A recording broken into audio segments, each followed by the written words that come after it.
Very good evening to all you fellow subscribers out there. I hope you are doing absolutely brilliant this evening. I've just got into work. Well, thank you for subscribing, by the way, before I get into the meat of everything that's just going to get spewed out of my mouth. Just got in this evening and I've been told that I'm not on the roster.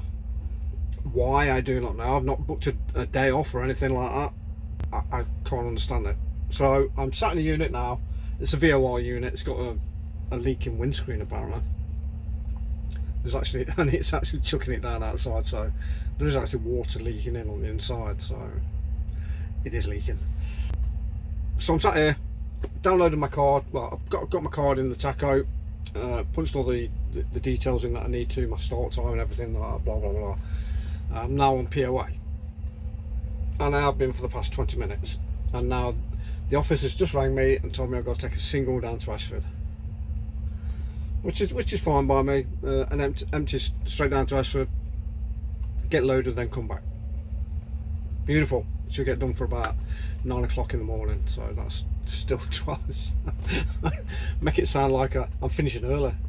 Well, no, it's still a 12-hour shift, so and like I've always maintained, I don't mind doing the long shifts. Don't bother me. They've got to be done at the end of the day. If I'm not going to do it, some other bugs are going to do it and get my money. But I've got a job, so I'm happy with that. So I've got to bugger off, get an empty trailer. I think Woody's back as well. He did say he was coming back on the 16th, so I'll probably meet up with Woody.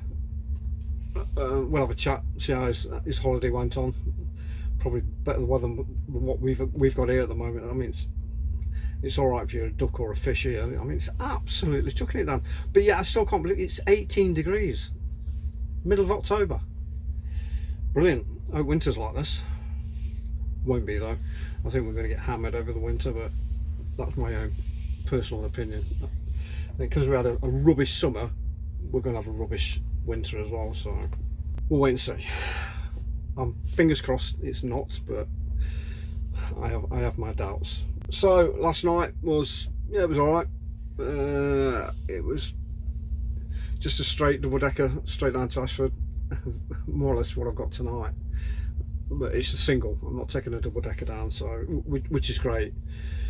Because taking a double-decker down to Ashford, you got to unhook, open up all the curtains, ready for when the forklift guys load it, and then do the curtain up on the one that you're taking back.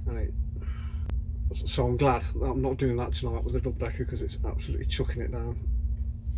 Roads are flooded, and it amazes me how people drive in the rain. It really does. I'm dreading when winter comes. I'm dreading when winter comes. It's going to be brutal. It will. Oh my God. The people driving in the rain at the moment, I don't think they realise that it's just water. Yeah, I can understand if you're driving at high speed on the motorways or something like that, they do tell you to slow down because of surface water, because it can cause aquagliding or aquaplaning. It happened to me when I was driving through, I think it was Belgium, and I've never witnessed rain like this before in my life. It was absolutely horrendous. And I started aquaplaning. It's one of the most terrifying things you could ever experience when you're driving. And the only way to combat it is by taking your foot off the accelerator. That's all you can do, and then just steer somewhere safe, because you can't brake. You shouldn't brake if you're aquaplaning. So top tip: if you're aquaplaning, do not brake. Get your foot off the accelerator, reduce your speed, let the engine slow itself down, and that's what happened to me. That's what I did. But it's just a split second when you know, and you can feel it. It is one of the weirdest things ever. It really is. It's just like gliding on air. It's like gliding on air. You steer the wheel, and there's nothing, absolutely nothing. It's terrifying. But like I say, the rain over there then was absolutely horrendous. It really was. I've never experienced anything like it before in my life, but survived it, got through it, and it's all about experience, especially with driving. You got to experience these kind of things. Well, if you want to experience them, then yeah, drive at high speed on when there's water on the roads. You know, you'll experience it then. That's what your backside will be doing. So yeah, it's like I say, it amazes me how people drive on the roads when it's raining. It's like it's snowing, or there's ice on the roads. Fog lights are on, and main beams are on. They're blinding you, and you think, really, seriously? And we've all seen it before, especially in these beasts as well. You see it all the time, all the time. That's the state of the roads at the moment, and I've always maintained that the driving standards on the roads at the moment has plummeted. It is absolutely atrocious, some of the driving on the roads nowadays, and accidents are becoming more frequent, deaths on the roads are becoming more frequent. Statistics are probably, I don't honestly know what the statistics are at the moment. I'd love to research. I probably will. Will research it. See what the numbers are like. See whether or not they're rising or they're falling. But from what I see on the roads and the way people drive, that the figures are actually getting quite high. That's my own personal opinion. Leave me a comment if you think any otherwise, and yeah, perfect. Right, so I'm hoping that this will be the last of it, ready for when the weekend comes or when Friday comes. Because I did ask the office to give me an early finish. I don't want a long run for Friday, because I need to get back and then get up the golf course for I think it's about 10 past 11, where I'm wedged in between the two tee times. So I've got to try and cabbie a ride on either one of the two before or after, but we'll see how we go. So I've asked for an early run. No, they've given me 3 drops and a collection, all up north, Rochdale, Skelmersdale, and a collection at Morton or something like that. I was like, no, please, just let me finish early. Which means I've got to get my horse out there pretty quick, should I say. We don't drive fast in these. You can't drive fast in these.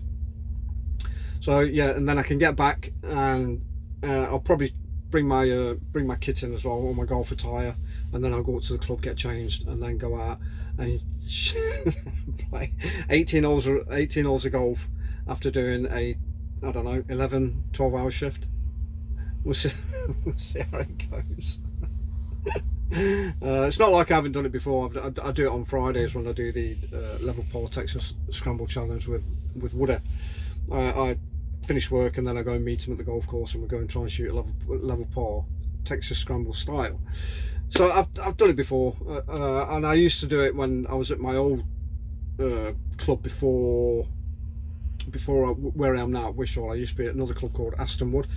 Beautiful course, absolutely beautiful course, and I'd class it as an inland links course as well. If you ever played it, you know exactly what I mean. It's absolutely beautiful, but I couldn't justify spending my membership money just to play once a week and be totally knackered, because I'd finish on my final shift will be on a Friday, so I'd finish on a Saturday morning, and the guys would be teeing off at like 11, half 10. They'd normally try and get early tea times, and I'd finish my shift at like 8 o'clock, 9 o'clock in the morning, and then go and meet them up at the golf course and then do 18 holes.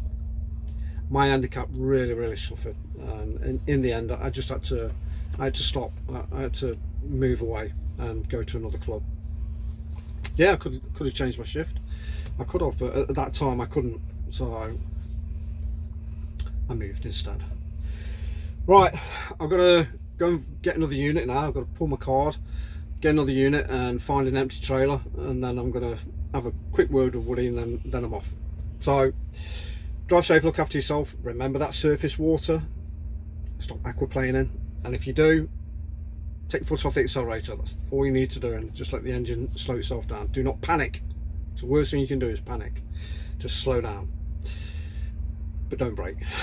Okay, like, subscribe, please leave me a comment, leave me something to talk about. I'd really appreciate it, and I'll see you for my 5th shift tomorrow. Cheers guys.